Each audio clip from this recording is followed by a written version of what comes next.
Les patrouilles. C'est ainsi que dans 1984, son roman culte, George Orwell a ses drôles d'engins à hélices. Pouvait-il imaginer alors que quelques décennies plus tard, le gouvernement britannique irait encore plus loin, faire survoler la ville par des drones munis de caméras? Un projet prévu pour les Jeux Olympiques de 2012. Un curieux de service, une concierge électronique, pourrait s'asseoir dans sa loge, là, et enregistrer tout ce qui se dit et dire « Ah ah, j'ai la preuve que telle ou telle personne n'est pas fidèle avec son mari, ou sa femme, ou son petit ami ». Toutes ces infos peuvent alors être gardées et utilisées pour d'autres raisons. Donc l'idée d'utiliser les gens du quartier pour qu'ils soient leurs propres gardiens ou sentinelles, avec les systèmes de caméras auxquels ils peuvent accéder sans que personne ne le sache, est une idée très dangereuse. C'est un pas vers une société où tout le monde surveille tout le monde.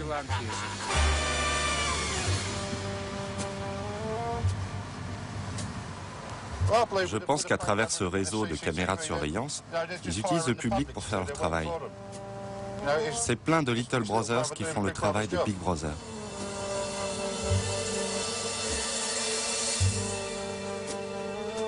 Ce n'est pas la première fois que la télévision est utilisée pour recruter des Little Brothers. Ironie du sort, c'est en 1984 que la BBC lançait une de ses émissions les plus populaires.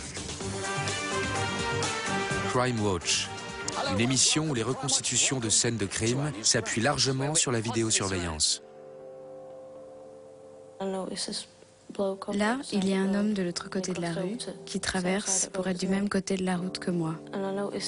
J'ai remarqué une ombre à côté de moi, alors je me suis mise sur le côté pour le laisser passer.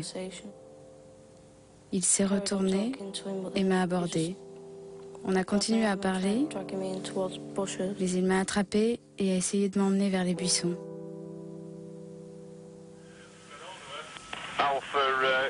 J'ai besoin de quelqu'un immédiatement. Cet homme emmène la jeune femme vers les buissons.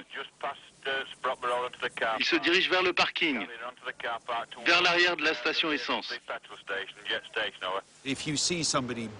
Si vous voyez quelqu'un taper une vieille dame dans la rue ou donner un coup de pied dans la tête à un homme à la sortie du pub le vendredi soir, ou si vous voyez quelqu'un se faire voler son sac ou des convoyeurs se faire taper et voler leur chargement, nous diffuserons les images de surveillance. Car si on peut trouver des informations sur les gens qui font ça, c'est la meilleure piste pour les attraper.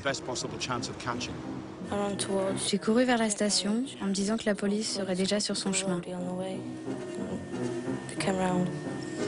Je leur ai montré et ils sont partis derrière lui. Le réseau de caméras de la ville permettra de reconstituer son parcours cette nuit-là. Elles n'auront pourtant pas permis d'empêcher l'agression ni d'arrêter l'agresseur. C'est le coup de téléphone d'un téléspectateur qui mettra la police sur sa piste. L'homme sera finalement confondu par son ADN.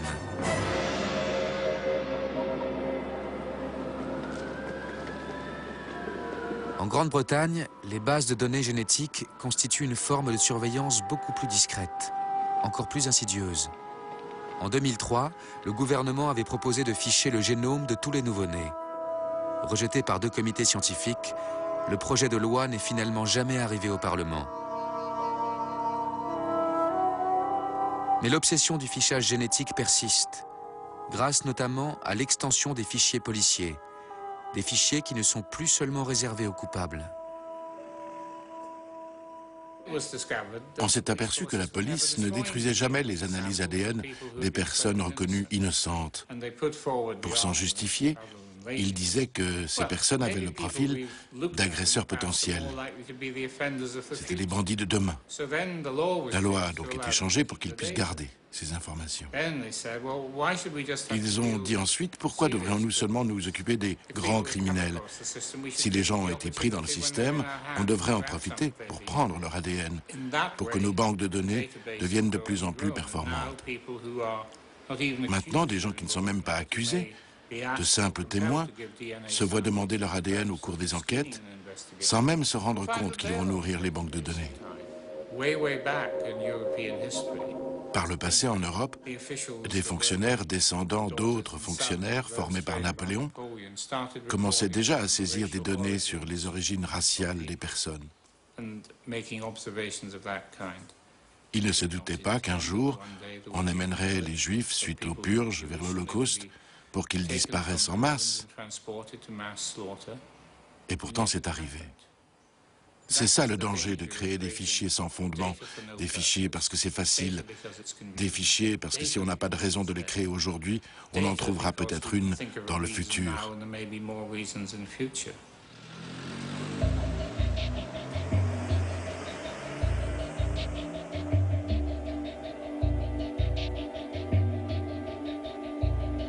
Un futur chargé d'autres menaces. À 45 minutes du centre de Londres, à l'université de Reading, le professeur Warwick prépare l'avenir. Hello, Professor Warwick.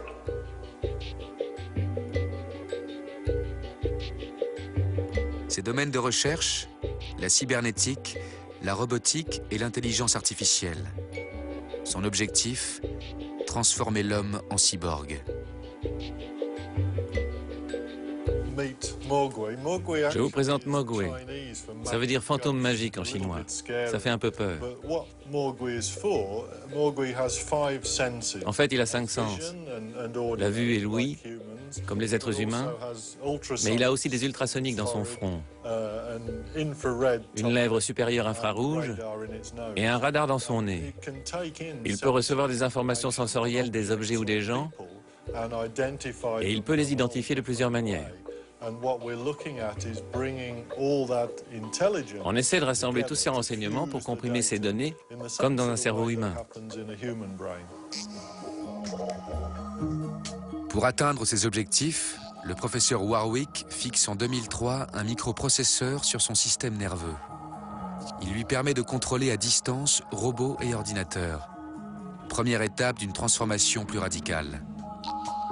Avant la fin de la décennie, il envisage de connecter cerveau humain et cerveau artificiel.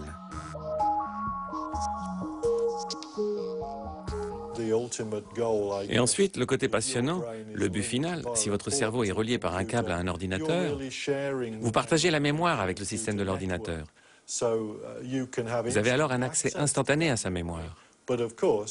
Et bien sûr, le système de l'ordinateur a un accès instantané à votre mémoire humaine. Un jour, la technologie sera disponible pour les gouvernements et pour la police, pour surveiller ce qui se passe dans le cerveau des gens, comme ça se passe déjà dans de nombreux films de science-fiction.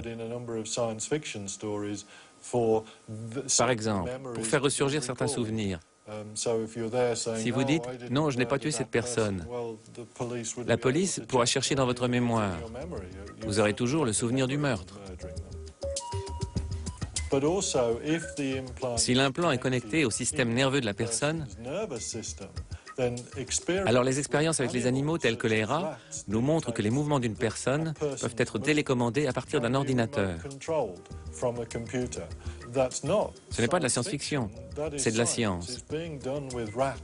On le fait sur les rats en ce moment en laboratoire, donc la possibilité que les humains soient télécommandés, si quelqu'un voulait le faire, est techniquement possible.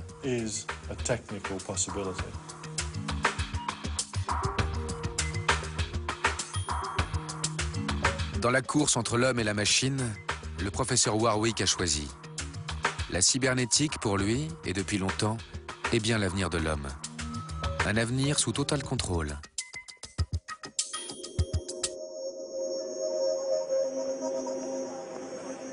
Orwell les avait pourtant mis en garde. Mais les Britanniques, inquiets pour leur sécurité, semblent prêts à en accepter toutes les dérives. Quitte à y perdre beaucoup plus encore.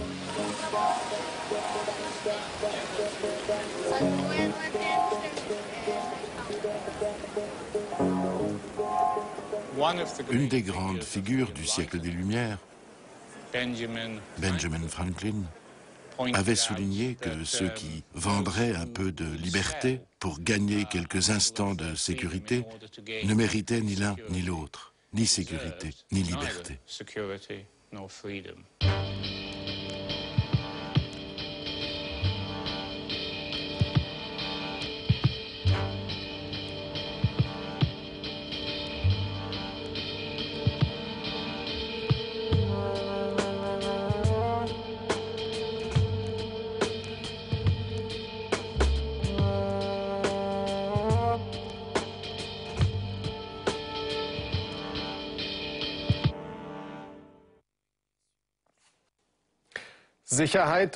Sans sécurité, pas de liberté, et inversement. Mais l'équilibre entre les deux est fragile et en constante évolution. Depuis quelques années, la balance penche indéniablement du côté de la sécurité. C'est ce que nous avons voulu vous montrer dans cette soirée Théma.